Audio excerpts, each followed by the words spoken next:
يا ربي صل على المختار طه البشير واغفر لنا كل زله وامحنا في النظير يا ربي صل على Bismillahirrahmanirrahim. Alhamdulillahi rabbil alamin. Allahumma salli wa sallim ala sayyidina Muhammadin wa ala ali sayyidina Muhammadin miftahi babi rahmatillah adada ma fi ilmillah salatan wa salaman daimaini bidawami mulkillah. Assalamualaikum warahmatullahi wabarakatuh. Sahabat online yang dirahmati Allah, alhamdulillah kita bisa berjumpa kembali. Mudah-mudahan kita senantiasa diberikan kesehatan, umur panjang fi taatillah, juga senantiasa mendapatkan taufik dan hidayah dari Allah Subhanahu wa ta'ala. Pada pertemuan kita kali ini, mari kita ngaji bareng Habibana Novel bin Muhammad Al-Idrus, yaitu tentang bagaimana sikap kita yang seharusnya dalam menjalani kehidupan. Alhamdulillah, kita semua diberi Allah Ta'ala kekuatan, kesehatan, keimanan, dan malam hari ini kita lagi menambah iman kita biar semakin kuat, biar semakin mantap dengan mencari ilmu. Al-iman yazidu wa yanqus. Dikatakan bahwasannya iman itu sejatinya kan sudah percaya. Ya, kalau yang namanya percaya ya seharusnya percaya, enggak ada perubahan. Tetapi pada kenyataannya tingkat kepercayaan kita itu bisa mantap, tingkat kepercayaan kita itu bisa abu-abu, remang-remang, tingkat kepercayaan kita bisa sangat lemah. Ya, kok bisa begitu? Yazid wa yankus, bisa pasang, bisa surut. Yazid bitta'ah wa yankus bil ma'siyah. Tingkat kepercayaan kita, iman kita itu akan jadi kuat kalau kita nambah taat. Kalau kita nambah hal-hal yang baik yang diperintah Allah Ta'ala, menjauhi yang dilarang oleh Allah Ta'ala, maka iman kita jadi semakin kuat. Wa yankus, dan imannya akan berkurang kekuatannya, berkurang mantapnya ketika seseorang itu bermaksiat pada Allah Subhanahu wa ta'ala. Maka malam hari ini tidak diragukan, insya Allah kita lagi nambah kuat iman kita. Dan insya Allah ditambah kekuatan iman kita oleh Allah Subhanahu wa ta'ala, karena kita sama-sama mencari al-ilm, mencari ilmu. Al-ilm nur. Ilmu itu cahaya. Jadi kalau orang punya ilmu, berarti dia punya cahaya. Semakin banyak ilmunya, berarti semakin banyak cahayanya. Bayangkan hidup di suatu tempat, di malam hari, enggak ada lampu di sana. Enggak ada lampu, enggak jadi masalah. Kalau di sana ada tintir, ternyata enggak ada tintir juga. Enggak ada tintir enggak jadi masalah kalau itu bulan purnama. Artinya masih ada cahaya rembulan. Ternyata gerhana rembulan pula. Gerhana rembulan tidak ada secercah cahaya. Kemudian disuruh jalan, silahkan pulang ke rumah. Pertanyaannya, sampai atau nyasar atau nyungsep? Kalau itu kita lagi nyetir, lampu mobil mati, lampu motor mati, jalan nggak ada lampu, peteng dedet, gelapnya luar biasa. Diam ketabrak, maju nabrak. Betul? Diam ketabrak, maju nabrak. Kenapa? Karena kehilangan cahaya. Ya, karena tidak ada cahaya. Karena itulah kalau cahaya ini sudah hilang, naudzubillah min dzalik. Akan terjadi hal-hal yang gak masuk akal dalam hidup seseorang ketika kehilangan cahaya. Kalau dalam hidup ini kok kita kena masalah sedikit jadi bingung, jadi resah, gelisah, nah itu bukti kalau cahaya kita masih remang-remang. Tapi kalau kena masalah kok tenang hatinya, nah itu bukti kalau hidupnya sudah punya cahaya. Nah cara untuk dapat cahaya inilah yang sedang kita lakukan. Thalabul ilm, mencari ilmu. Nah, mudah-mudahan semakin hari semakin bercahaya. Karena orang yang beriman itu oleh Allah Ta'ala diberi cahaya. Bahkan cahayanya orang yang beriman itu bisa menerangi yang di sebelah kanannya, bisa menerangi yang di sebelah kirinya, bisa menerangi yang di depannya, bisa menerangi yang di belakangnya, bisa menerangi yang di atasnya, bisa menerangi yang di bawahnya. Mukmin itu bercahaya dan cahayanya buat orang lain bisa melihat berkat mukmin tersebut. Contoh, pernah jenengan naik motor atau naik mobil tiba-tiba lampunya mati? Atau lihat motornya orang lain, mobilnya orang lain lampunya mati? Pernah enggak? Pernah, saya pernah ngalami. Zaman dahulu ketika berangkat dakwah ke desa-desa, kota-kota, charter L300. Ya, charter L300 dulu. Ngajak teman-teman. Satu angkatan berangkat PP zaman dulu ya, 500.000. Itu L300-nya teman, Radimirah.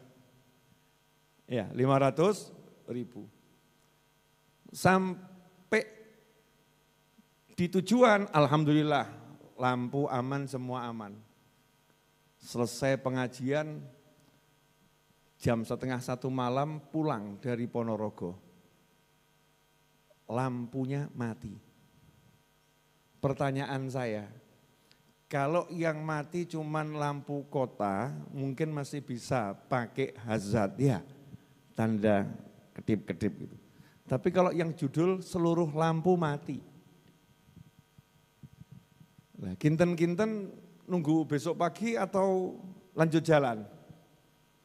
Harusnya nunggu besok pagi. Lah masalahnya ini charter PP, ya supirnya bilang pokoknya harus jalan. Lalu namanya saya ini penumpang kontrak ya, harus nurut sama yang punya. Nah, teman-teman saya neratap satu mobil. Pripun, Bib? Nggih pripun. Akhirnya kami putuskan berangkatnya lewat Wonogiri, pulangnya enggak lewat Wonogiri. Kenapa? Kalau pulangnya lewat Wonogiri, Masya Allah. Betul ya? Akhirnya pulangnya lewat Tawangmangu, soyo meneh. Enggak mungkin, uji nyali ya. Pulangnya lewat Madiun. Lurus Madiun, Padang, jalannya lampunya banyak. Dari Madiun ke Ngawi, mau enggak mau belum ada tol ya lewat hutan. Nah ketika lewat hutan Ngawi itu kan ya jalannya kadang lurus, kadang menggak-menggok. Dan gelap gulita hutan jati. Ya hutan jati. Alhamdulillah di L300 ada sentolop. Tahu sentolop? Ini bahasa zaman dahulu kala. Sentolop, senter. Ya ada senter. Senternya dinyalakan, teman saya duduk paling depan nyenter jalan raya itu. Lah kira-kira ketinggalan mboten itu? Ya enggak kelihatan. Cuman apa? Minimal dari depan kalau ada mobil tahu. Ada yang kriep-kriep murup gitu. Enggak lama kemudian senternya mati. Itu satu mobil bengok bareng. Gitu. Saya cuman mesem. Ya. Kan pilihannya timbang kok ketabrak merengut kan ya mending ketabrak mesem. Ya insya Allah selamat gitu loh ya. Masa kok milih ketabrak, naudzubillah min dzalik. Artinya di kondisi yang enggak enak itu ya pilih senyum gitu loh. Ya pilih senyum, mesem. Saya bilang alon-alon, asal kelakon ya. Pelan-pelan saja mas, yang penting nyampe. Jalannya itu cuman ya Allah 10 km per jam. Begitu ada mobil di belakang nyalip, seneng kabeh. Alhamdulillah. Kenapa? Nunut. Ada mobil yang nyala lampunya kan di depan, nunut, ngikutin gitu. Tapi kan yang enggak berani banter. Nah, sementara mobil-mobil yang di depan itu rata-rata pengen cepet sampai. Jadi pada banter, terus hilang. Ya udah 10 km lagi. Subhanallah ada satu mobil Isuzu Panther, saya masih ingat itu. Nyalip, bianternya luar biasa, nyalip. Setelah nyalip itu mengurangi kecepatan. Saya lihat di depan supirnya laki-laki sendiri, aman, ora bongso halus. Ya, bongso kasar. Laki-laki sendiri. Tapi kata bongso halus ki aman, jenenge halus. Sing ora aman ki bangsa kasar, jenenge kasar. Makanya kata almarhum ayah saya rahimahullah, kamu kalau sama yang halus jangan khawatir. Kalau sama yang kasar waspada. Di tengah hutan ketemu bangsa kasar ki ya ditilik isik ya. Dilihat bawa senjata tidak, orangnya aman apa enggak, bahaya atau tidak. Kalau bangsa halus ki aman. Subhanallah, mobil depan itu ternyata baik, dia kurangi kecepatan, dia paham kalau mobil kami ini mati lampu total, sehingga dia pun jalan pelan-pelan. Ngasih isyarat suruh ngikutin, dituntun sampai Sragen. Saya kira selesai Sragen, alhamdulillah aman, kan lampu Sragen Padang ya. Sragen Solo kan banyak lampu, ternyata tetap dituntun sampai Solo. Sampai Solo, ya sudah tinggal sampai rumah. Selamat. Gara-gara apa? Nunut. Cahayanya mobil orang lain, kalau kita nunut, kita bisa selamat. Nah itu jadi contoh dalam hidup saya. Wong urip tinggal nunut kok ruwete luar biasa. Hidup ini kita suruh nunut cahayanya mukmin yang lain.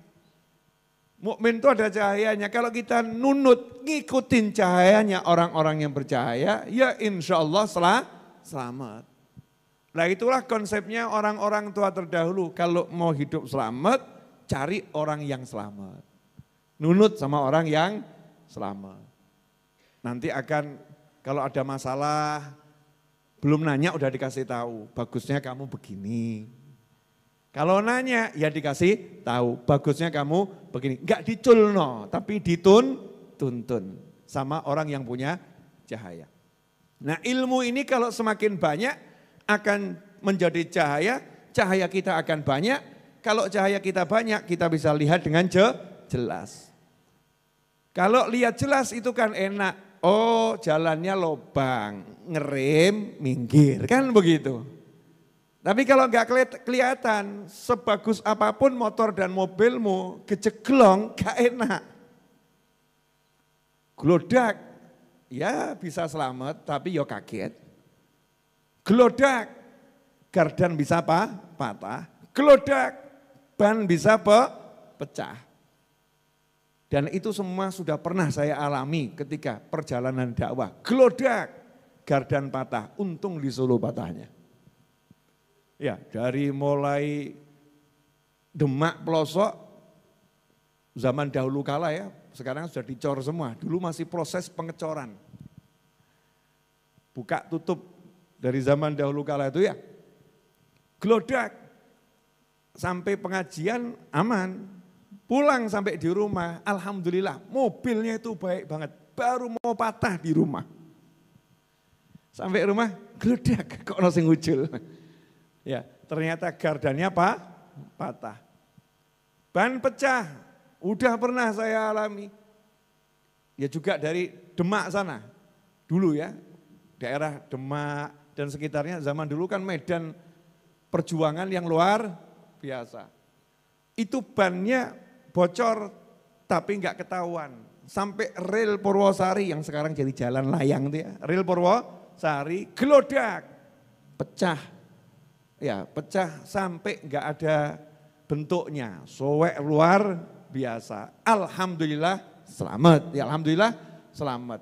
Jadi gelodak pecah, gelodak teklek. Ya gelodak enggak ngapa-ngapain kaget yang enggak enak. Itu bisa terjadi kalau ada lubang enggak kelihatan. Tapi kalau ada lubang kelihatan bisa ngerem, bisa ngendop, bisa minggir dan lain sebagainya. Itu contoh saja, berarti orang hidup ini kalau punya cahaya enak. Asyik.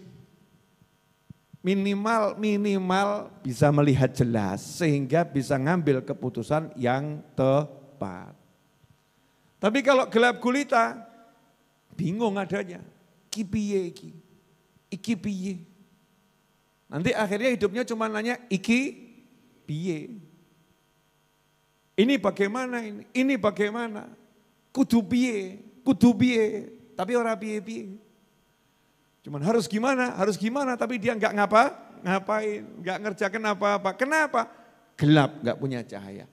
Nah kalau kita sudah punya cahaya, insya Allah hidup kita jadi nyaman, enak, bukan enggak punya masalah, tapi tahu caranya bagaimana menyelesaikan masalah. Nah itulah pentingnya kita cari ilmu. Makanya cari ilmu itu enggak ada urusannya khatam ya. Saya udah khatam cari ilmu. Nah, ini berarti orang enggak punya ilmu. Orang yang sudah alim pol Kanjeng Nabi Muhammad SAW, beliau pun masih cari ilmu. Para nabi dan rasul udah pangkatnya rasul, punya mukjizat, dicintai Allah, masih cari ilmu. Nah kok kita baru sholat 5 waktu udah bilang khatam cari ilmu. Khatam cari ilmu. Na'udzubillah min dzalik. Makanya saya ngajak antum semuanya, yuk kita ajak diri kita dan keluarga kita, sahabat kita, teman kita, rajin cari ilmu. Rajin cari ilmu. Kalau sudah ada tempat-tempat di situ ada ilmu, ya yuk kita ajak. Ya mau di sini, mau di sana. Kalau ada tempat cari ilmu, ajarkan orang. Datang tuh ke sana tuh, dekat sama rumahmu. Tak ketang sepekan sekali, seminggu pisan. Ya. Biar dapat tambahan cahaya. Sehingga nanti kalau kita semakin banyak ngajak orang, ya cahaya kita juga nambah. Dia dapat, kita dapat. Ya, karena kalau orang yang kita ajak dapat cahaya itu juga akan diberikan kepada kita. Semakin banyak yang kita ajak, semakin banyak cahaya yang kita peroleh. Nah malam hari ini insya Allah kita akan nambah satu cahaya yang gede. Karena ini judulnya bab golek fulus ini. Yang banyak orang mumet, banyak orang ruwet. Dari kitab Al-Hikam ya, dari kitab Al-Hikam. Karya Syekh Ibn Athaillah Al-Iskandari rahimahullah. Hikmah yang kelima. Ijtihaduka fima dhumina lak wa taksiruka fima tuliba minka dalilun alantimasil basirati minka. Ijtihaduka, kesungguhanmu, kegigihanmu, fima dhumina lak, dalam mencari apa yang sudah dijamin untukmu. Ya, kesungguhanmu, kegigihanmu dalam mencari apa yang sudah dijamin untukmu. Wa taksiruka fima tuliba minka, dan kekuranganmu dalam melaksanakan apa yang diminta darimu, yang dituntut darimu, yang diwajibkan kepadamu. Dalilun alam timasil basirati minka. Maka itu bukti bahwasannya basirrohmu sudah tertutup. Basirrohmu tumpul ya, atau mata hatimu tertutup buta, tidak bisa melihat. Nah insya Allah ini kita bahas. Saya mau nanya sedikit boleh? Tahu apa itu basiroh? Ya basiroh gitu. Di tubuh manusia ini, kalau kita mau melihat kita pakai apa? Bola mata. Bola matanya yang dipakai? Bukan. Korneanya. Ya kornea mata itu. Alat melihat yang utama. Sebagaimana tubuh itu ada kornea mata untuk melihat, maka ruh manusia, hati manusia juga punya bola mata untuk melihat. Makanya ada orang-orang yang sama Allah Ta'ala diuji, semoga saudara-saudara kita yang teruji itu diberi ketabahan, kesabaran, kekuatan, dicabut penglihatan zahirnya oleh Allah Ta'ala. Tunanetra nggak bisa melihat. Tetapi kok hidupnya senang, hidupnya bahagia, uripe kok melek. Hidupnya bisa melihat, kenapa? Karena ruhnya punya mata yang bisa melihat. Tapi ada orang-orang yang bisa melihat, zahirnya bisa melihat, tetapi kok hidupnya ruwetnya luar biasa karena mata ruhaninya, ruhnya itu tidak digunakan untuk melihat. Nah, mata yang di sini namanya basir nih, kekuatan untuk melihat. Nah, kalau yang di sini di dalam namanya basiroh. Ya namanya basiroh. Nah, basiroh ini kalau mata hati bisa melihat, enggak masalah. Matanya mau merem atau melek enggak jadi masalah.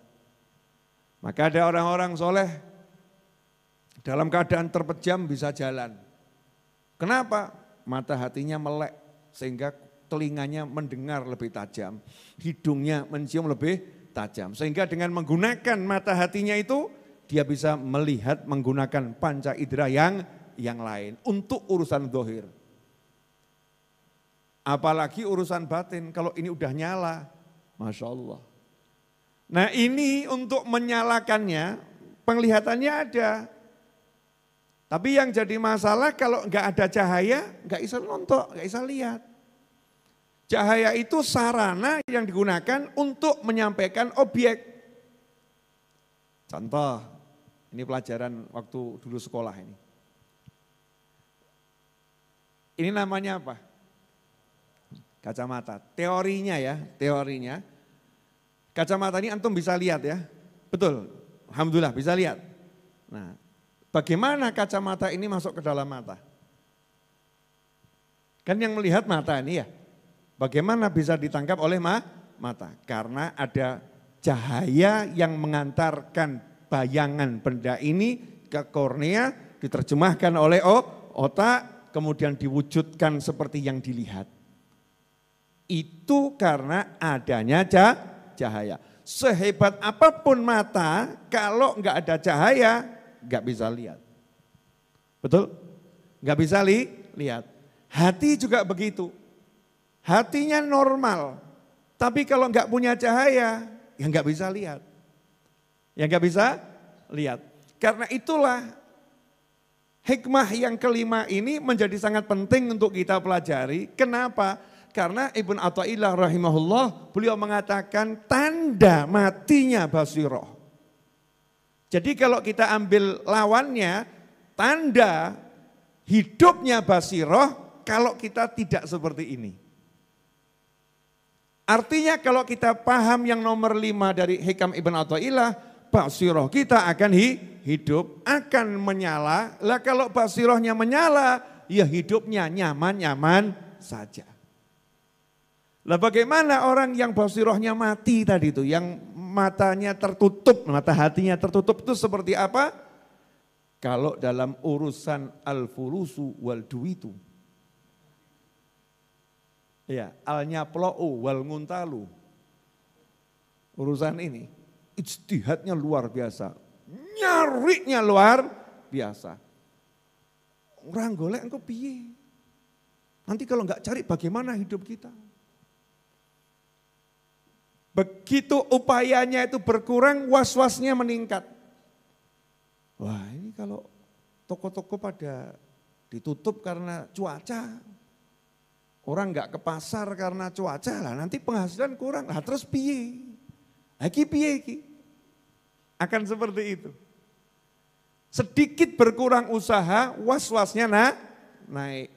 Nambah usaha, was-wasnya kurang. Jadi hatinya itu menjadi tenang kalau usahanya nambah, hatinya menjadi remang-remang kalau usahanya berkurang. Nah ini ciri-ciri orang yang basirohnya akan redup mati tadi. Yang bagaimana kalau urusan dunia nyarinya sungguh-sungguh, tapi kalau urusan yang diwajibkan oleh Allah Ta'ala, sholat, puasa, zakat, haji, bekti sama orang tua, sayang sama keluarga, hormat sama yang lebih tua, sayang sama yang lebih muda, ya tidak menggunjing, tidak ngerasani, tidak makan yang haram. Untuk yang begitu enggak usaha sungguh-sungguh, tapi kalau urusan untuk begini dan ini usahanya luar biasa. Itu yang pertama. Yang kedua, di sini Ibnu Athaillah rahimahullah tidak melarang orang usaha cari fulus, enggak. Enggak melarang orang usaha cari duit, enggak. Karena kita juga diperintahkan urusan cari duit ya usaha. Mau makan ya usaha. Bukan enggak diperintahkan usaha. Usaha itu, kesungguhan itu bagian daripada tanggung jawab kita pada keluarga. Itu bagian daripada iman kita pada Allah Subhanahu wa Ta'ala. Tapi jangan mandek di situ. Lah kalau sampai yang untuk itu kamu usaha, untuk urusan akhirat murni kamu kok enggak usaha, maka di situ yang dilarang oleh Allah Subhanahu wa Ta'ala. Itu yang dilarang. Sampai di sini jelas? Nah, sebetulnya udah jelas ya, pengajiannya selesai, alhamdulillah. Lah sudah jelas. Lah kenapa harus diperjelas? Lah penguyai segoro gitu ya. Sudah jelas laut kok kita nebar garam di sana, kan sudah jelas asin gitu ya. Tapi yang enggak apa-apa diulang-ulang biar tambah jelas. Pemirsa dimanapun antum berada ya, sahabatku dimanapun antum berada. Nah ini ternyata sampai hari ini saya masih dapat pertanyaan seputar urusan yang begini. Ustadz, utang saya itu banyak banget Ustadz. Wah stres saya. Gimana cara saya menghadapi hidup yang seperti ini, dikejar-kejar hutang. Ya saya mau jawab tuh ya sebetulnya gampang ya, jawabannya gampang. Tapi ya kadang yang gak enak, ya kadang gak enak. Jawaban saya gampang, lah hutangmu seberapa toh? Nah, utang saya itu lebih banyak. Jadi aslinya podo gue mbak aku ya. Podo. Sama-sama menghadapi satu urusan yang sama. Utangnya akeh, banyak. Cuman masalahnya saya itu nurut sama para yai, nurut sama para ulama, nurut sama para habaib, para asatid, para masyayikh, saya nurut, diajari, tak turuti. Nah kalau nurut itu kan syaratnya nomor satu tenang. Betul ya? Orang nurut itu syaratnya tenang, syaratnya percaya. Jadi sejak awal saya udah nggak mungkin komplain. Kenapa? Lah wis nurut toh. Tenang saya. Contoh. Di sini kan sudah saya kasih pengumuman toh, insya Allah setiap Jumat kajian insya Allah ya, jenengan dapat roti, dapat kopi, ya dapat air mineral, pulang insya Allah makan berjamaah, betul ya? Ya kecuali saya, air dapat, kopi dapat, roti enggak pernah dapat. Kecuali saya sampai hari ini enggak pernah dikasih roti. Ya. Terjadi ketidakadilan di antara kita. Saya ngomong enggak dikasih roti. Mestinya kan yang dengar dapat, yang ngomong juga dapat. Ojo mau saya mesem tok ndi roti ini loh ya. Loh. Itu perlu, saya kadang ya pengen celup-celup gitu loh ya. Enggak pernah, betul, pernah saya dikasih roti. Enggak pernah. Sejak saya ngajar belum pernah ya. Belum pernah, luar biasa nih panitia di sebelah kanan ini. Masya Allah. Ini alhamdulillah kopi ini akhir-akhir tahun ini, dulu-dulu. Sampai akhirnya saya bawa sendiri, enggak dikasih kopi. Katanya Habib kan, katanya buat yang hadir. Habib kan termasuk yang enggak hadir gitu ya. Bukan hadirin lah, aku bongso gaib apa-apa gitu ya. Ini ketika saya umumkan begitu, misal dari rumah enggak bawa air, enggak bawa kopi, enggak bawa roti, perut lapar, masuk tenang atau enggak tenang? Tenang, kenapa? Oh nanti ganjel sik roti, ya mesti ya insya Allah. Rampung ya, sak puluh orang puluh ki aneh berkah warak. Ya berkah warak, jadi masuk itu nomor satu urusan perut, mulut tenang, betul? Ya kenapa tenang? Percaya sama saya, ya, kemudian nurut, ora usah mikir bab kopi, sinau, selesai. Urusan weteng, bodoh-bodoh kok beres. Asal kita belajar, nanti urusan perut ada panitia yang membereskan. Siapa nama panitia? Tim dapur, selesai. Ya tim dapur. Pertanyaannya, jenengan pernah enggak telepon tim dapur? Wes belum jorong. Jumat loh ini. Pernah nanya enggak sama tim dapur, ini hari Jumat, kamu udah belanja belum? Yang jelas loh, yang cetong, kok bengi piye nasibku? Pernah nanya gitu? Enggak, kenapa enggak nanya gitu? Karena percaya sama majelis ini, betul ya percaya. Jadi yang enggak pakai nanya, Gus dimasake urung, engkau lali sing masak, jojo keturun, jangan-jangan ketiduran. Nah, kalau baru sama majelis yang sederhana ini, antum percaya urusan makan itu nyaman. Nah, lantas sama para ulama yang ngajari amal noiki beres urusanmu, kita percaya atau kakean ruwet? Nah, kebanyakan orang itu, kebanyakan yang saya alami, ketemu saya itu ya, iya sih, ya tapi, lucu ono tapi ini gitu. Iya sih, tapi nanti gimana? Loh, dari awal disuruh tenang kok wah ngelega eram ya. Kok susahnya luar biasa. Nah, kenapa ini terjadi itu loh ya? Kenapa ini terjadi? Karena basirohnya meredup. Makanya kita harus benerin dulu nih pelajaran nomor 1 ini. Nomor 1 ini urusan dunia, jangan capek-capek nyari, tapi sungguh-sungguh. Kalau urusan akhirat, keselo, capeklah. Sholat sing akeh, zikir sing akeh, sedekah sing akeh. Beb, saya enggak punya duit kok suruh sedekah. Sedekah itu bukan urusan orang yang punya duit. Ya, saya sampai hari ini tuh kalau enggak percaya tanya sama bank yang ada rekening saya di situ. Itu tiap malam yang transfer Rp1 ada. Rp1 tiap malam. Ya, duitnya kuwi kok. Saya hargai. Namanya sungguh-sungguh pengen sedekah. Lah awakmu duit akeh ya ora transfer. Lah mending sing Rp1 istiqomah, betul ya? Namanya dia niat sedekah. Sama dulurnya ya ndak, sama temennya ya ndak, sama masjid di kampungnya juga tidak. Kadang masjid di kampung cemepak ono kotak ngono tambah mbok rasani kok. Panitia masjid senengannya Pak ono kotak tok lho ya. Lebok usaha.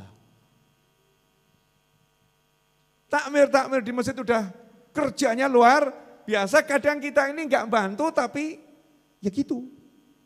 Ya gitu. Nah ini kalau sedekahnya istiqomah, mau Rp1, mau Rp2, kan Allah enggak nyuruh kita sedekah 1 miliar ora. Sak duwemu, betul kan ya? Sepunyamu. Cuman kalau kamu punya uang 20 miliar sedekahnya Rp1 ya itu al-pelitu wal bakhilu. Ya, itu namanya kan pelitnya luar biasa. Pelit itu. Ya walaupun apik tapi pelit. Pelit pada siapa? Pada dirinya sendiri. Punya peluang pahala besar kok dia ambil pahala yang kecil ya. Daripada enggak Ustadz kan lebih baik. Iya betul. Lebih baik. Betul itu betul. Tapi kamu termasuk orang yang pelit pada dirimu sendiri. Pelit pada dirinya sendiri. Suruh kita sedekah, suruh kita sholat yang banyak, suruh kita zikir yang banyak. Kesel loh, capek lah. Kalau urusan duit tadi, jangan mau capek. Sungguh-sungguh, tapi jangan capek. Saya heran sama orang kok cari duit seneng capek. Oh, saya tuh pilih cari duit sungguh-sungguh tapi nggak usah capek. Biduni ta'ab wala masyaqqah. Doa saya begitu. Minta rezeki berkah berlimpah di segala arah tanpa susah payah. Ya tanpa susah payah. Kan minta, judulnya minta kan ya begitu ya. Kersanipun Gusti, nanti Allah ngasihnya bagaimana ya saya terima. Sungguh-sungguh, ada orang tuh nandur, tapi enggak capek loh. Di sawah dia ya, dari pagi sampai sore, tapi enggak capek. Ngobrol sama sebelahnya, ketawa, menikmati ya. Sungguh-sungguh, tapi enggak capek. Wadah itu orang di kantor duduk dia. Enggak ngapa-ngapain kerjanya, duduk. Tapi capeknya luar biasa, noleh nengen, nyawang sing nengen sumpah. Lihat yang kiri, sumpah. Nyawang ngarep kok orang mati-mati. Tambah atasannya dirasani, ya kok orang mati. Jadi setiap kali masuk kantor itu mau sungguh-sungguh gak bisa, mau seneng gak bisa. Capek, ya capek, jangan gitu. Kerja yang sungguh-sungguh tapi jangan capek. Jangan capek, yang enak, yang nyantai. Nah gimana caranya bisa begitu? Caranya nanti kerja itu gak capek gitu. Cari dunia gak capek, caranya cari akhirat. Ya cari akhirat. Maksudnya cari akhirat bagaimana? Urusan yang wajib-wajib itu jalankan dengan sungguh-sungguh. Karena dalam hadits qudsi Allah pernah mengatakan kepada dunia, ya dunia, hei dunia. Dunia ini kan yang miliknya Allah Ta'ala. Tuhan itu hanya satu, tidak ada Tuhan selain Allah. Ini saya kasih ilmu, ya ilmu lama tapi baru muncul. Baru saya munculkan ya. Pelajaran tauhid zaman dahulu kala. Kita kan kalau syahadat asyhadu an la ilaha illallah wa asyhadu anna Muhammadan Rasulullah SAW. La ilaha illallah. Dalam bahasa Arab itu ada kata illa artinya kecuali. Ada illa artinya selain. Nah, untuk syahadat itu enggak boleh illa artinya kecuali. Ya, enggak boleh illa artinya kecuali. Harus artinya selain. Contoh. Misal. Kok beda artinya? Mau aku jawab sing padha aku. Enggak mau. Sing padha.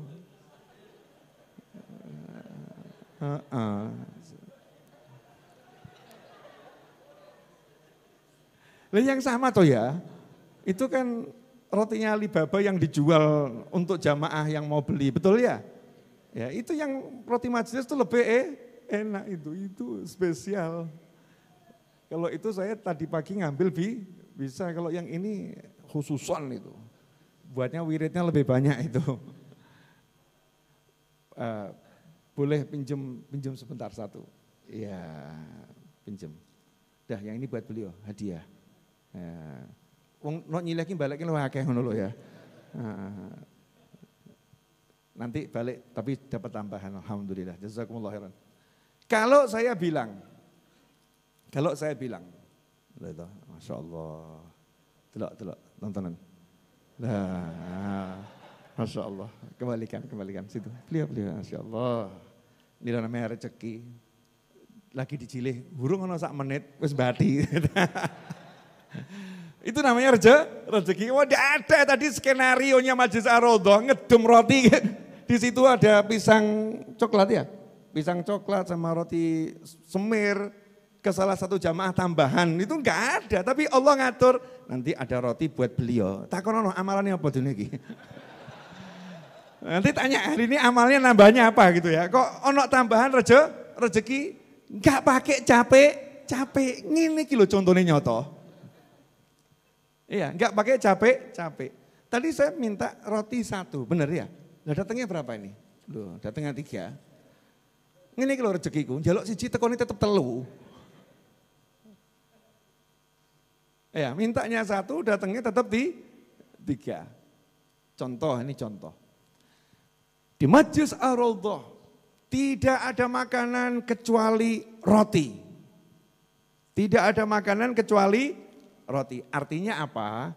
Di majelis ini hanya roti yang tersedia. Kalau di luar sana mungkin ada makanan yang lain. Itu artinya kecuali. Ya, itu artinya kecuali. Tidak ada makanan kecuali roti. Tapi kalau ada orang ngomong tidak ada makanan selain roti. Artinya apa? Bahwasanya satu-satunya makanan di jagat raya hanyalah roti. Tidak ada makanan selain roti. La ilaha illallah, kalau ada orang mengatakan tidak ada Tuhan kecuali Allah dalam bahasa Arab itu ya. Artinya sebetulnya ada Tuhan-Tuhan lain tapi yang kamu percaya Tuhan hanya Allah. Nah, ini dalam tauhid salah. Dalam tauhid salah. Tapi kalau kamu ucapkan tidak ada Tuhan selain Allah, berarti satu-satunya Tuhan hanyalah Allah. Nah, itu yang harus kita yakini, satu-satunya Tuhan hanyalah Allah. Gak ada yang lain. Balik bab roti, boleh? Ya, ini cocok buat contoh. Kita sungguh-sungguh cari roti. Mulai kita kerja, dapat duit, pengen beli roti, sungguh-sungguh. Ya harus. Namanya orang pengen dapat roti ya harus sungguh-sungguh. Jangan lihat tadi, saya pengen dapat roti ini sungguh-sungguh ada. Sungguh-sungguh mulai nyindirku kan ya Masya Allah mau. Ya, mulai dari saya nyindir, teman-teman saya di kanan, ya sampai datang roti, ternyata kok rotinya beda, ya rodok ngeyel aku pengen sing podo gitu kan ya. Itu namanya sungguh sampai saya pinjem dulu ya. Ini namanya sungguh. Akhirnya dikasih sama Allah 3. Kesungguhan dalam mencari roti itu memang harus, itu betul. Tapi coba cek, sejak saya ngomong tadi, apakah saya nanya sama Ustaz Iis, apa nanya sama Rifki, endi roti ini? Mana rotinya? Apa berulang kali saya nanya sama beliau?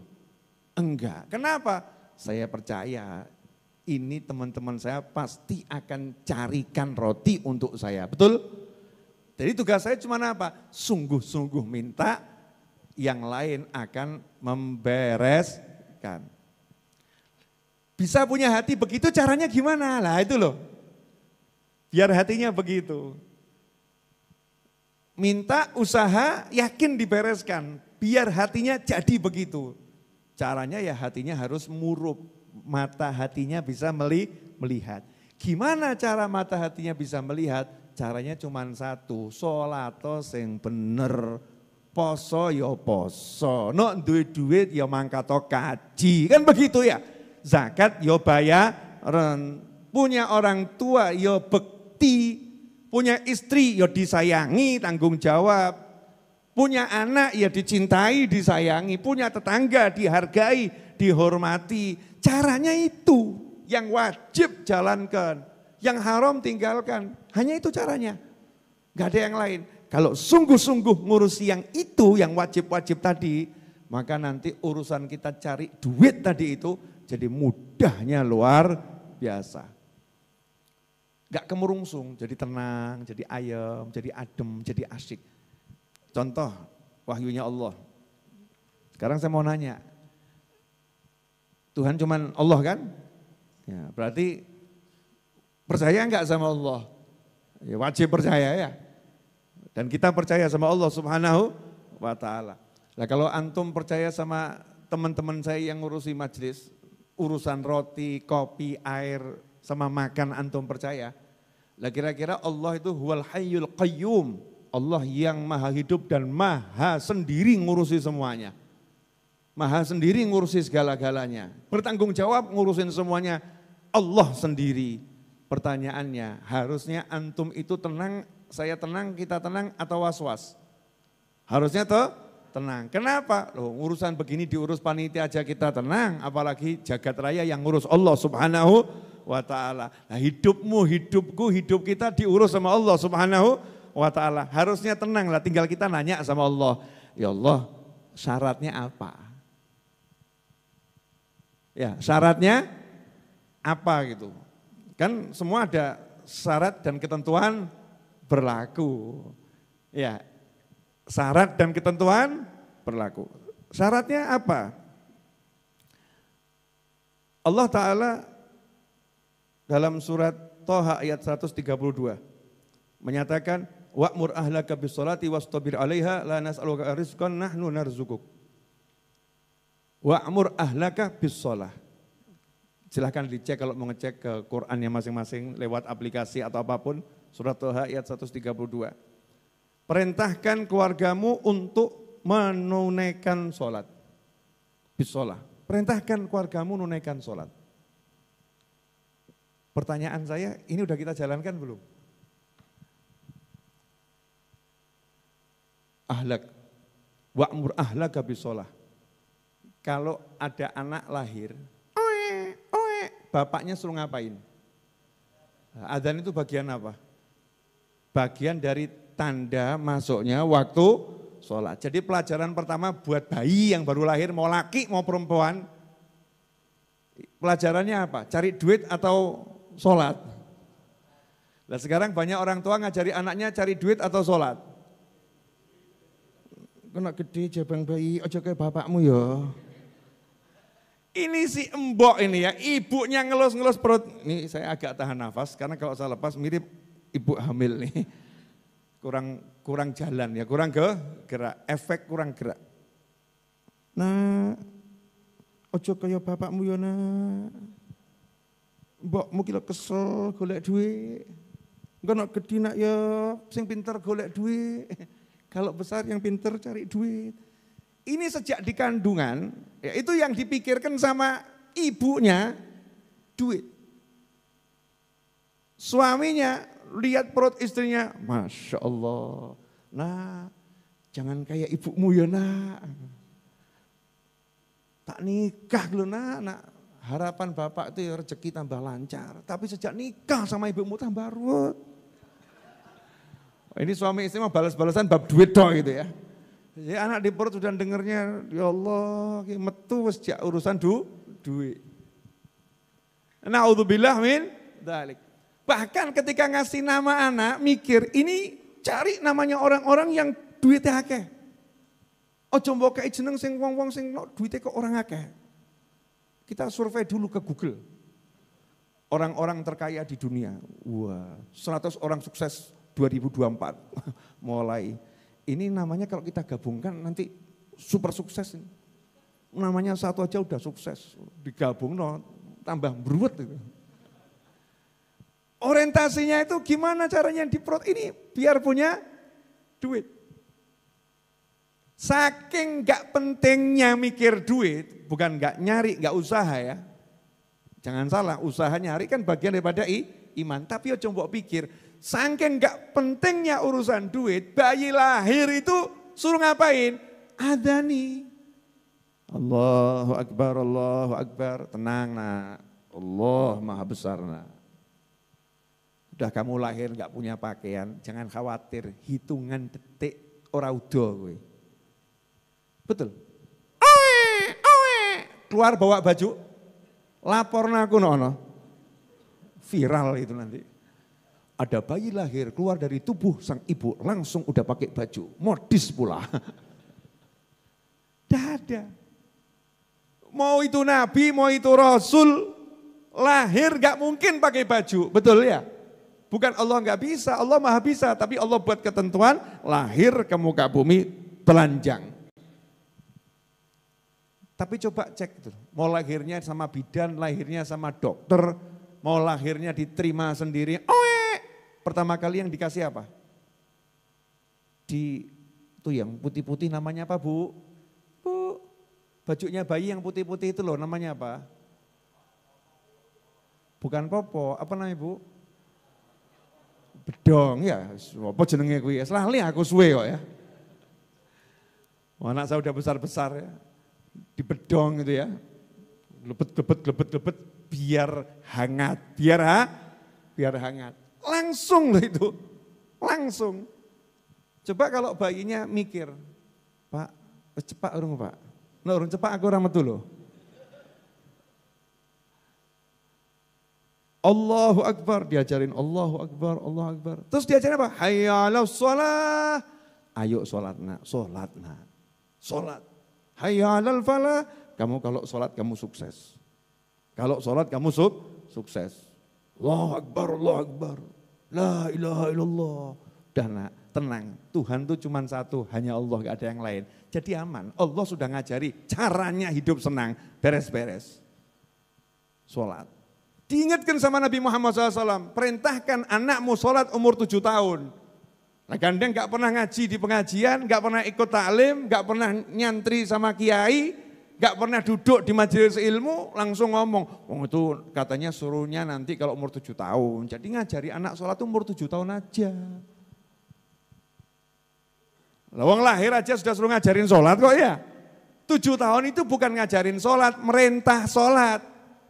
Kan aneh kita merintah orang kalau orangnya belum diajari. Sapi ini belen, ya bingung. Misal gitu, ya saya suruh nyembelih sapi, pelongo saya. Beb tolong sapinya disembelih. Aku, iya, piye caranya? Aku ndelok geteng jeblak. Tidak bisa saya. Lihat darah saya bisa pingsan. Saya tuh hatinya terlampau lembut. Tidak bisa lihat darah. Ya, tidak bisa lihat darah. Tidak mampu saya. Nah yang nyuruh juga paham. Ya jawab bipe. Bipe itu rasido anu rasido tidak jadi pesta sapi kita. Yang ada nanti gotong orang ke rumah sakit. Yang nyuruh pasti tahu, yang disuruh bisa, betul ya? Yang disuruh ahli, maka ketika disuruh itu sudah ahli. Jadi kalimat perintahkan anakmu sholat umur 7 tahun artinya 7 tahun sudah harus ahli sholat. Lah kalau diajari dari lahir sama 7 tahun gak ahli, yang kurang pinter yang mana? Yang belajar atau yang ngajari? Dia saya ngajari toh ya. 7 tahun ngajari satu hal yang sama selama 7 tahun kok gak pinter-pinter ya bukan yang belajar yang kurang pinter. Mungkin yang ngajari kurang pinter. Nah, kok sampai sekarang ini ada yang naudzubillah min dzalik, semoga kita ini bisa memperbaiki diri. Ya. Sudah sekolah, sudah mungkin sarjana anaknya, tapi orang tuanya enggak pernah nanya gimana bacaan Al-Fatihahmu. Fatihahmu udah benar belum? Tasyahudmu gimana tasyahudnya nih, rukun-rukunnya nih, udah benar belum? Mahir berbahasa asing, bahasa daerah, bahasa lokal, bahasa nasional, pinter. Disuruh tasyahud, keliru semua. Itu kita sebagai orang tua tanggung jawab itu. Kenapa? Karena keselamatan dunia akhirat anak kita sudah kita abaikan sejak dini. Nah, ini kalau urusan sholatnya diperbaiki sungguh-sungguh, gak mungkin gak sukses. Karena gandengannya sholat, orang ngomong hayya 'alas shalah, mandek di situ. Gak pernah saya ketemu muadzin model begitu. Ada enggak muadzin? Hayya 'alas shalah, hayya 'alas shalah, hayya 'alas shalah, hayya 'alas shalah. Allahu Akbar, Allahu Akbar. Keroyok sak kampung. Moro kabeh ki sing adzan sapa ki? Sing adzan sapa ki? Adzane kok bid'ah kuwi. Adzannya tidak sesuai sunnah. Tidak ada contohnya. Adzan ini sapa sing ngajari adzan kaya ngono kuwi? Enggak ada. Hayya 'alas shalah 2 kali, hayya 'alal falah. Mesti nyambung. Karena kesuksesan itu hanya miliknya mukmin. Mukmin itu mesti sukses, mesti enak uripe, orang mungkin orang enak. Mau ada yang ngomong, "Oh, Bib, nyatanya tetangga saya itu ya mukmin, ya sholat, ya poso, ya ngaji, wong ya apian, tapi kok melarat ya Bib ya?" Loh, kamu jangan merendahkan orang gak punya duit. Banyak loh orang gak punya duit tapi itu lebih sukses daripada yang punya duit. Cek kan coba, iya Bib, hidupnya tuh ya begitu aja. Anaknya 10, lah gue anaknya 10 lagi mangsamu untuk duit kok. Itu banyak orang mau punya anak 1 saja susahnya luar biasa. Dia kok punya anak 10 itu anugerah yang luar biasa. Iya tapi kok tak tontok-tontok orang tahu mumet ya Bib ya. Gak punya duit tapi kok gak mumet. Lah ya lah kue duit orang duwe mumet duwe. Parah itu ya. Parah. Duit gak duwe mumet duwe. Parah itu. Oh, dia nggak punya duit tapi kok tenang, nggak pusing itu. Kenapa? Kok bisa begitu? Orang Jepang, orang Korea, orang Hong Kong juga heran sama orang Indonesia kita-kita ini. Ke Indonesia kan dilihat orang Indonesia senyum. Dicek rekeningnya, ganti duit. Awal bulan mesem gajian, orang yuto. Belum sampai hari berganti minus 2 juta. Tapi kok bisa mesem ya, bisa mesem. Orang Jepang tuh heran karena mereka banyak kasus terjadi bunuh diri, dem-deman. Mabuk bunuh diri, bingung, piye gitu. Cuman gara-gara nggak punya duit. Yang di sini bukan lagi nggak punya duit, tekor duit. Kok bisa tenang? Dicek apa ya yang bisa buat hatinya tenang itu apa? Dicek, oh sholat 5 waktu. Niru, masuk Islam syahadat. Itu bener nih. Syahadat masuk Islam. Itu ada teman saya punya teman orang Jepang, asli Jepang. Suaminya orang Indonesia, almarhum sudah meninggal suaminya. Itu istrinya ini Jepang asli masuk Islam gara-gara apa? Gara-gara belajar karate, taekwondo, bela diri. Atau pencak silat ya. Suaminya ini ngajarin bela diri. Nah dia pengen ikut. Orang Jepang pengen ikut. Ya karena suka belajar bela diri.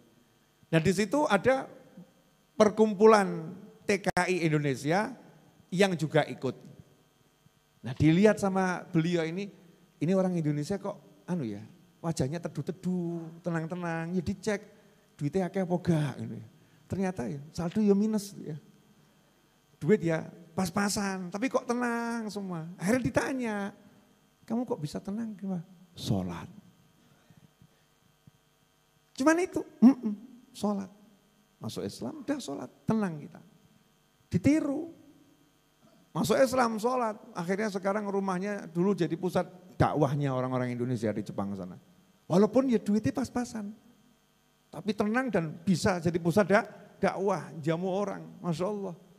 Jadi kalau ada dulu ada wali songo di negara kita ya. Di Jepang itu banyak yang semangat wali songo ya TKI itu. Tenaga kerja Indonesia yang ada di Jepang, di Korea, di Hong Kong, ya di Taiwan. Yang hidupnya di sana mikir gimana caranya ngajak orang ngaji, nyebarkan ilmu, ngajak orang biar mau syahadat, biar hidupnya tenang. Dan ternyata sederhana, sholat toh. Makanya kadang orang belajar al-hikam ini kalau nggak paham dipikir nih, wah ini ilmu hakikat ma'rifat terus engkau ketemu kok bayang-bayang putih ya. Aduh, ma'rifat itu bukan ketemu bayang-bayang putih, ma'rifat itu nontok jin, bukan itu. Garai ruwet tambahan, urip kok golek jin. Jin-jin yang terhormat bukan bermaksud nyinggung, bukan. Enggak, saya hanya meluruskan teman-teman saya biar gak nyari kalian. Udah. Mereka juga ngomong, sampaikan sama manusia, enggak usah nyari kami, ngapa? Nambah ruwet. Kami sudah hidup tenang di alam sana kok masih diusik-usik alam kami. Enggak usah, sudah di alamnya masing-masing. Ya khawani rahimakumullah. Ternyata diajarin di sini, kalau kamu pengen basirahmu nyala, yang jadi kewajibanmu jalankan. Nah kalau kewajiban ini jalan, ya nyala. Kalau udah nyala, udah toh. Nggak usah banyak teori, saya nggak mau ngasih banyak teori, praktek no. Nah yang ada sekarang kan enggak, baru mulai memperbaiki sholat, wis uring-uringan. Mana Bi, mana? Nyatanya masih begini. Lah ya semua itu ya ada proses. Ora ono wong nandur langsung tukul, iya ora ono, terus panen. Ya, ada proses. Ditanam dulu, disirami, dijaga, tumbuh. Begitu keluar gitu kita senang, bentuknya bagus, tambah gede senang, buah, senang. Nanti kalau udah buah, belum musimnya kita pun juga senang, kenapa? Bisa berteduh, ya bisa senderan, bisa menek di atasnya. Dulu saya buat rumah-rumahan di atas pohon, masa kecil saya itu penekan. Itu saya punya ngontrak rumah, sampingnya ada pohon belimbing, itu saya buat rumah-rumahan di atas pohon. Iya, sekarang saya mau cari buat rumah-rumahan kan dianggap aneh. Misalnya ada pohon gede itu saya buat rumah-rumah di atas menek gitu. Ngapa Beb? Mencari demit ya. Nanti aneh, masa kecil tuh menyenangkan. Anak dulu tuh kecilnya indah. Ya, penekan wit, tapi ya selamat. Anak sekarang kecilnya HP wae. HP kesian hidup mong sak kotak tok ya, sano. Urip sak kotak tok. Kalau kita dulu kan pit-pitan gitu ya, naik sepeda, penekan, layangan, engklek. Tahu engklek Bu? Loh engklek. Terus sepak sepong ya. Masih ingat sepak sepong? Nah, sudah yang generasi Gen Z ini enggak paham itu. Ya sepak sepong enggak Bang Cilubah ya. Ajib. Pak Sador, wah, menyenangkan itu. Dulu dia menyenangkan. Kembali ke sini. Jadi kalau kita ini sudah punya mata hati nyala, nanti urusan nyari duit itu gak akan pusing. Enjoy, seneng. Sungguh-sungguh tapi tidak melelahkan. Makanya yang penting kamu sungguh-sungguh cari yang dijamin tadi tidak apa-apa.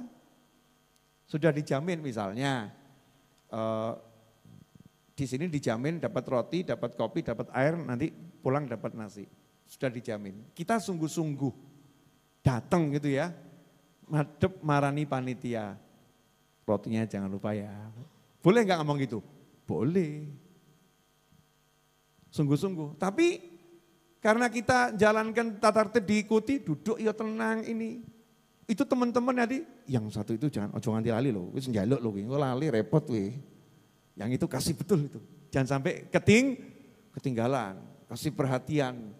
Boleh kita sungguh-sungguh cari. Bahkan kalau enggak sungguh-sungguh aneh. Ya mukmin itu gowi, mukmin itu kuat.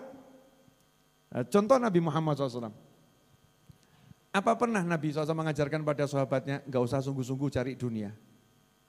Enggak ada. Disuruh usaha sungguh-sungguh. Yang ada diajari jangan mumet cari dunia. Hei dunia, kata Allah Ta'ala, jadilah engkau pelayan bagi orang yang melayaniku. Jadi kalau ada orang itu hidupnya melayani Allah Ta'ala, artinya sholatnya dijalankan, puasanya, wajibnya, bantu orang, nolong orang. Itu namanya melayani Allah Subhanahu wa Ta'ala. Jadilah kamu pelayannya, dunia diperintah Allah jadi pelayannya. Artinya pelayan itu kan melayani ya. Maka orang yang melayani Allah dilayani sama dunia. Dilayani itu apa? Ya dicepakno kabeh. Butuh apa dicepakno, pengen apa dicepakno. Kemudian wahai dunia jadikanlah bagimu orang-orang yang melayanimu sebagai pelayanmu. Perbudaklah orang yang melayanimu. Jadi kalau orang sibuk melayani dunia, nyari dunia saja. Enggak mikir akhirat, dunia udah diperintahkan sama Allah, jadikan dia pelayanmu. Dibuat tergila-gila sama dunia. Sehingga hidupnya itu ruwetnya, titik-titik dunia. Nganti duwe bojo gak kerasa. Bu, Ibu, punya suami terasa enggak Bu?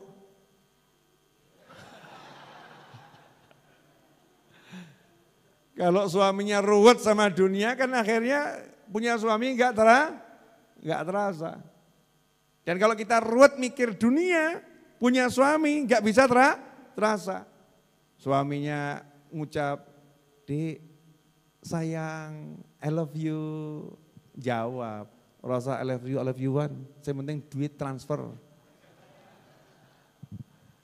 Oh, ada itu oknum model begitu, ada enggak itu? Ada, sehingga dia enggak bisa merasakan kalimat sayang dari suami itu enggak terasa. Enggak kerasa. Yang kerasa kalau transfer masuk, lagi jenenge sayang. Jadi ada uang abang enggak ada uang abang, enggak ada uang abang, ya abang tetap ya, abang. Ada oknum model begitu, enggak bisa merasakan punya suami, enggak bisa merasakan punya istri. Kenapa itu ya? Ya karena tadi hatinya dipenuhi sama dunia. Nah saya belajar enggak mau seperti itu. Alhamdulillah Allah Ta'ala karuniakan kepada saya orang tua yang ngajarin saya untuk tidak mikir dunia.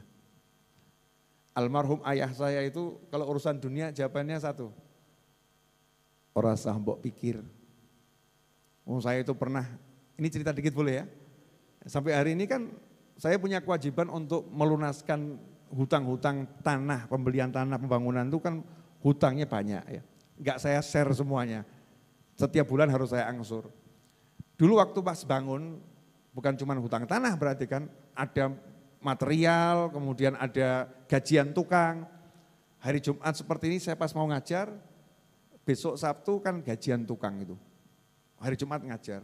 Waktu itu saya masih tinggal sama almarhum ayah saya di rumah depan Kelurahan Semanggi, yang sekarang dipakai adik saya. Nah, tinggal di situ sama ibu saya juga di sana. Kalau pas mau ngajar baru saya ke sini. Setelah selesai ngajar saya pulang. Nah itu mau berangkat ke sini, saya belum berangkat. Lihat saya duduk tuh ayah saya langsung ngomong, jangan kau pikir. Oh, saya juga heran, wajah saya enggak wajah model mikir, wajah tenang gitu kan. Udah ada yang mikir. Mikir apa bang? Enggak mikir apa-apa. Udah, bapakmu tuh tahu. Ya, bapakmu itu tahu, itu bapak tenang, ngerti kahanannya anak. Wah, ki bapak anaknya selapor, ono apa? Ora mudeng aku. Namanya enggak mau tahu. Ini ayah saya ngomong, enggak usah kau pikir.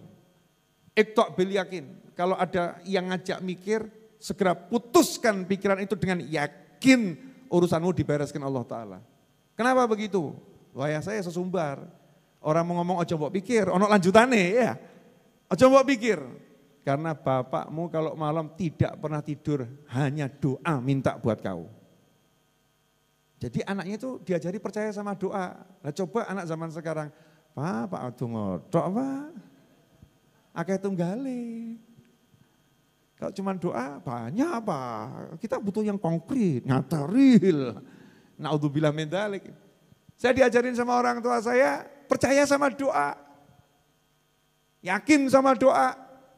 Karena percaya sama doa berarti percaya sama yang kita doa kepadanya, yaitu sama Allah Subhanahu wa ta'ala. Enggak percaya sama doa kan berarti enggak percaya sama Allah Subhanahu wa ta'ala, kan ngeri. Alhamdulillah dikasih orang tua yang ngajarin urusan akhirat saja. Akhirat saja. Sampai hari ini ibu saya semoga panjang umur fitnah wal afiyah. Enggak pernah ngajarin saya urusan dunia. Yang diajari semuanya urusan akhirat. Hasilnya enak. Lah saya turunkan teman-teman saya, anak-anak saya tak ajarin ojo mikir dunya. Dunya kecekel, akhirat kecanda, cabuk rambak. Itu kalau kita ngejar akhirat itu nanti dunianya juga dapat. Dunianya dapat. Bukan arti kemudian salah memahami, kejar akhirat nanti dunia akan mengejar kamu. Terus meneng gitu ya. Bukan, sungguh-sungguh. Saya ini sungguh-sungguh cari mencari dunia. Kalau kata orang yang mencari dunia sungguh-sungguh, makanya saya jualan buku, iklan-iklan. Nah, ini buku lama saya cetak ulang, Syukur. Ya Syukur, ini hard cover, tebel dan isinya insya Allah bagus. Ya, isinya insya Allah bagus, Syukur nih. Harga sama 100.000 rupiah. Ada buku Manusia Langit, ada buku Solusi. Saya ya jualan buku, ya kerja tenanan. Ya sungguh. Waktu itu jualan susu, hasilnya tak sak majelis itu ya. Jualan susu ya, kita bagikan jamaah, bagikan 1.000 kok orang teh dum neh sampai habis. Kan itu juga bagian sungguh. Saya juga buat ngaji online, ya ngaji online. Sekarang lagi buat kelas mendalami rahasia surat Al-Fatihah. Sudah angkatan yang kedua, jadi yang mau ikut angkatan kedua silahkan daftar sekarang juga. Usaha sungguh-sungguh, tapi gak dipikir. Usaha aja, ngapain mikir. Diajarinya begitu. Lah banyak orang zaman sekarang diajari mikir usahanya. Afwan, penutup ini. Nanti ada 1, 2, 3 soal dari teman-teman yang ikut ngaji online ya. Angkatan pertama mendalami surat Al-Fatihah insya Allah setelah ini. Ada orang cari duit tapi lupa kepada yang memberi duit. Aneh atau enggak aneh? Aneh ya? Ada orang cari roti di majelis, tapi maki-maki panitia. Kira-kira aneh atau enggak aneh? Aneh. Ada orang cari duit, tapi enggak nyari yang ngasih duit. Disuruh sholat, sholatnya ditinggalkan, dia cari duit. Gara-gara cari duit, sampai dia sholatnya sendiri, enggak jamaah. Enggak jamaah. Aneh atau enggak aneh? Aneh, rugi kita. Harusnya gimana? Sholatnya jamaah, cari duitnya jalan. Nanti tenang. Barokah. Dapatnya berkah. Nah ini fungsinya ngaji. Yuk kita rubah cara hidup kita biar hidupnya enak, adem, ya dikembalikan setelan awal. Kalau HP itu mulai error, ada factory reset apa tulisannya ngono ya, RESET ya. Muni ini apa, anggar muni aku saya ngomong ya salah terus itu ya. Karena saya lidahnya lidah Solo begini. Factory apa? Reset sembuh ngono ya. Nah itu kalau dipencet jadi kesetelan pabrik, HP-nya jadi baru lah lagi errornya hilang. Jadi kalau pengen error hidupmu hilang, diapakan? Reset. Ya, resetnya mulai cek sholatnya gimana ya, betul enggak, jamaahnya gimana, Al-Fatihah saya seperti apa, pokoknya diperbaiki. Kalau itu beres, nanti satu demi satu urusannya beres. Yo aja kesusu, sing sabar. Urip ki yo kudu sabar. Wong urip kok gak gelem sabar. Proses. Mau minum kopi aja nih tadi ya sabar kayak nunggu yang masak air, nunggu yang nyuci cucingnya, dinterken sabar. Nanti ya dapat waktunya bisa minum insyaallah. Sabar, semua ada proses. Hamil 9 bulan, lahir ya sabar. Jangan baru positif, jaluk langsung lahir. Alhamdulillah Bib sudah positif, tapi kok enggak lahir-lahir ya Bib ya? Ustadz ya alhamdulillah udah positif, 1 bulan positif hamil, tapi kok enggak lahir-lahir? Pertanyaan saya, ini orang ngomong begini aneh atau enggak aneh ini? Aneh, mungkin yang diajak ngomong, waduh ini gawat ini, jaluk diperiksa lagi. Orang baru 1 bulan kok minta langsung lahir, ada proses. Nah menunggu jalannya proses ini, ada namanya sabar. Nah sabar ini kalau kita nikmati jadinya syukur. Hidupnya akan enak. Jazakumullah khairan. Alhamdulillah kita telah menyimak penjelasan dari beliau. Semoga ilmu yang telah kita peroleh ini dari Habibana Novel bin Muhammad Al-Idrus menjadi ilmu yang bermanfaat bagi kita, keluarga, dan anak cucu kita. Habibana Novel bin Muhammad Al-Idrus dalam kajian ini menjelaskan bahwa dalam urusan dunia jangan capek-capek mencarinya, tapi sungguh-sungguh. Dalam urusan akhirat, bersungguh-sungguh dan bercapek-capeklah. Sholatlah yang banyak, zikir yang banyak, sedekah yang banyak, karena dalam urusan duniawi Allah telah menjamin kita, Allah telah mengurusnya. Sedangkan urusan ukhrawi kita memang diperintahkan untuk memperbanyaknya. Rasa khawatirmu terhadap rezeki salah satu bukti mata hati kita tertutup. Maka biar mata hati kita bisa terbuka, caranya adalah perbaiki sholat kita. Sholatlah dengan benar, tambahlah ketakwaan. Jika kita sungguh-sungguh lakukan, melaksanakan yang diperintah dan menjauhi yang dilarang, maka nanti urusan kita cari dunia, cari rezeki akan jadi sangat mudah. Hidup jadi tenang, jadi ayem, jadi asyik.